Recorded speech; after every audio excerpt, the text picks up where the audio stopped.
കൺമുന്നിൽ പ്രത്യക്ഷപ്പെടാതെ ഭയത്തിന്റെ മുൾമുനിൽ നിർത്തി ആരുടെയും account കാലിയാക്കുന്ന criminal മായാജാലമാണ് virtual arrest.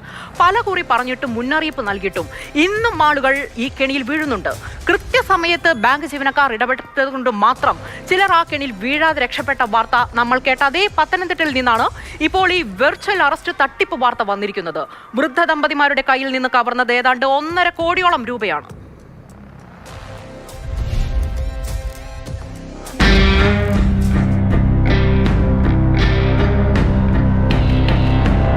Mallappally കിഴക്കേതിൽ ഡേവിഡ് പി മാത്യു, ഭാര്യ ഷെർലി എന്നിവർക്കായി 1,40,00,000 രൂപയാണ് നഷ്ടപ്പെട്ടത്.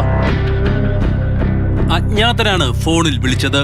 ഷെർലിയുടെ സിം കാർഡ് ഉപയോഗിച്ച് കുട്ടികളുടെ അശ്ലീല ചിത്രങ്ങൾ പല സൈറ്റുകളിൽ അപ്ലോഡ് ചെയ്തുവെന്ന് വിശ്വസിപ്പിച്ചു.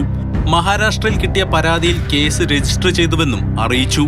ചെമ്പൂർ പോലീസ് സ്റ്റേഷനിൽ നിന്നും ജാമ്യം എടുക്കണമെന്നും അല്ലാത്തപക്ഷം ലോക്കൽ പോലീസ് സ്റ്റേഷനിലേക്ക് വാറണ്ട് അയച്ച് അറസ്റ്റ് ചെയ്യുമെന്നും ഭീഷണിപ്പെടുത്തി.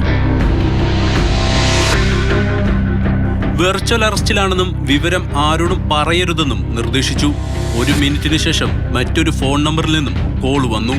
ഷെർലിയുടെ പേരിൽ നരേഷ് ഗോയൽ എന്നയാളുടെ അക്കൗണ്ടിൽ നിന്നും 20 ലക്ഷം രൂപ വന്നിട്ടുണ്ടെന്നും രാജ്യദ്രോഹ ഇടപാടിനുള്ള പണമാണിതെന്നും സംശയിക്കുന്നതായും വിളിച്ചയാൾ അവകാശപ്പെട്ടു.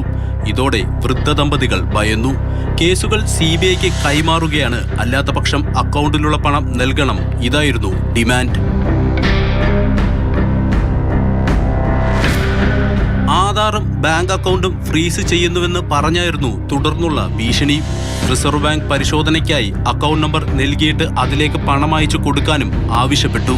ഷെർലിയുടെ പേരിൽ വാണിജ്യ ബാങ്കിന്റെ മല്ലപ്പള്ളി ശാഖയിലുണ്ടായിരുന്ന 9,50,000 രൂപ ആദ്യം കൈമാറി. പിന്നാലെ ഭർത്താവ് ഡേവിഡിന്റെ പേരിലുള്ള അക്കൗണ്ടിൽ നിന്നുള്ള 50 ലക്ഷം രൂപ കൂടി നൽകി. വീണ്ടും ഭീഷണി തുടർന്നു. ഇതോടെ ദമ്പതികൾ പണമയക്കാൻ ഫെഡറൽ ബാങ്കിൽ എത്തിയതോടെയാണ് ജീവനക്കാർക്ക് സംശയം തോന്നിയത്. അവർ കാര്യങ്ങൾ ചോദിച്ചറിഞ്ഞു.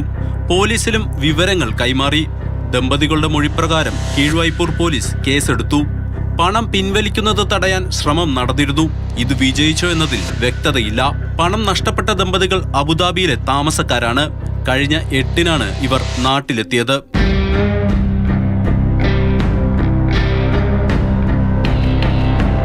CK Abhilal, Mathrubhumi news, Pathanamthitta.